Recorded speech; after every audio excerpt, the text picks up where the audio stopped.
안녕하세요. 여러분의 아내이사 신성환입니다. 반갑습니다. 혓바늘이 자주 돋아요. 혹은 입안에 자주 헐어요. 이런 걸로 이제 고민하시고 걱정하시는 분들이 있는데요. 어떻게 해서 이런 게 나는 남들보다 자주 생기게 되는지, 또 안 생길 방법은 없는지, 치료 방법은 없는지, 거기에 대해서 한번 말씀을 드리려고 합니다. 혓바늘이나 그 입안에 생기는 알 수 없는 것들은 저희가 예전에는 이제 아프타성 궤양 이렇게 좀 불렀어요. 이게 영어로 돼 있어서 풀어보면 원인이 불명확한 자가 면역성 질환이라는 뜻이에요. 여기서 답이 나와 있죠. 이건 사실 치유가 100% 되지는 않아요. 자주 생기는 시점은 환절기, 내 몸이 피곤할 때 자주 생겨요. 어떻게 보면 좀 감기랑 비슷한데요. 감기도 항상 공기 중에 그런 병을 일으키는 바이러스들이 돌아다니고 있지만 환절기 때 내 몸의 면역력이 떨어지기 때문에 기본 면역력이 지게 되면 감기에 걸리게 되는 거예요. 똑같아요. 이런 혓바늘이나 잇몸에 입안에 생기는 그런 궤양들은 평소에도 생길 수 있지만 내 몸이 피곤할 때, 환절기처럼 기온의 변화가 심해서 내 몸의 면역력이 떨어질 때 특히 더 자주 생겨요. 그러니까 이런 게 좀 덜 생기게 하려면 이런 환절기일 때 몸이 무리할 수 있는 그런 행동들을 좀 피해 주시고, 약간 그렇게 생기는 것 같다 하시면 좀 충분한 휴식과 충분한 그 식사, 먹는 것도 잘 드셔야 돼요. 원인이 100% 밝혀진 게 아니기 때문에 이걸 치료할 수 있는 부분은 내 몸에 기대하는 게 맞아요. 그래서 그렇게 내 몸을 많이 쉬어주고 충분한 영양과 식사를 공급해 주는 것 자체가 가장 좋은 치료 방법이 되고 잘 안 생기는 방법이 돼요. 제가 부가적인 방법을 조금 더 말씀을 드릴 텐데요. 혓바늘이나 이렇게 입안에 궤양이 생긴 경우에는 치과에 오셔서 레이저 치료를 하시면 약간 효과가 있어요. 이런 레이저 치료는 그 부분을 다 태워서 없애는 건 아니고요. 어느 수준의 레이저 공급을 해주면 그 부분의 치유를 좀 촉진시켜주는 효과가 있어요. 그래서 그 아픈 부분에 이제 약간 바르는 마취제 같은 걸 살짝 발라서 통증을 덜하게 해준 다음에 그 부분을 레이저 치료를 해주시면 그래도 좀 낫는 속도가 좀 빨라진다. 그렇다고 해서 일주일 갈 궤양이 하루 만에 낫거나 이러진 않아요. 일주일 갈 궤양이 그래도 한 5일 정도, 하루 이틀 정도 통증이 줄어든다. 이렇게 생각하시면 될 것 같고요. 자주 입안이 잘 허시는 분들이라면 그 통증이 아실 거예요. 그래서 그런 통증이 너무 심하고 힘들다 그러면 치과에 오셔서 그런 부분에다가 레이저 치료를 조금 받아주시면 그래도 통증을 좀 줄이는데 도움이 되실 거고요. 최근에는 그런데 쓰는 구강 내 가그렉 같은 것들이 약국에 파는 게 있어요. 그래서 그런 가그렉 같은 것들로 통증을 좀 줄여주시는 것도 좀 도움이 됩니다.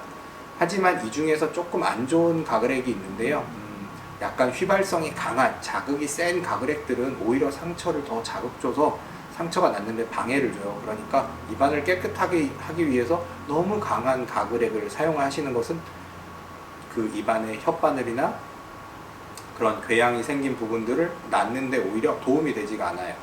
혹은 아주 좁쌀만한 작은 궤양이 아니라 봤을 때 새끼손가락 크기 1cm 정도 넘어가는 정도의 큰 사이즈라면 적극적으로 좀 치료를 해주는 게 필요한데요. 이런 적극적인 치료 같은 경우에는 해당 부위에다가 직접 스테로이드 제제 주사를 한다든지 아니면 먹는 스테로이드 약을 통해서 자가면역성 질환의 조금 염증 그 수위를 조금 낮춰주는 방법을 시도할 수 있어요.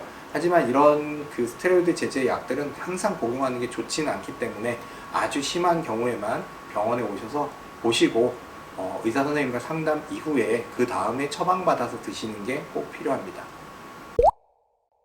선생님 혹시 그 고강암 케이스 보신 적 있으세요? 환자분 오셨는데 있죠? 그 고강암일 때랑 혓바늘일 때랑 혹시 차이를 알 수 있나요? 그냥 나는 근데 이게 하도 자주 생겨서 그냥 이게 혹시 나쁜 게 아닌가 걱정하시는 분들이 있어요. 근데 이제 입안에도 여러 가지 피부병처럼 입안에 생길 수 있는 연조직 질환들이 여러 가지가 있는데요. 단순한 궤양, 아까 말씀드린 혓바늘이나 그런 것이라면 최대 2주 정도 지나면 자연스럽게 아물어야 돼요. 하지만 2주가 지나서도 아물지가 않고 점점 더 넓은 범위로 지속되는 경우라면 사실 간혹 나쁜 구강암 이런 경우들도 있었어요. 저도 살면서 많이 보진 않았지만 오신 환자분들 중에 고령의 환자분들에서 특히 간혹 1주, 2주 좀 틀니가 처음엔 불편해 오셨는데 조정을 해드려도 낫지 않고 계속 생기는 경우들이 있었어요. 이런 경우에는 계속 방치하시는 것보다는 한 번쯤 대학병원 가서 검사를 해보시는 게 필요한데요.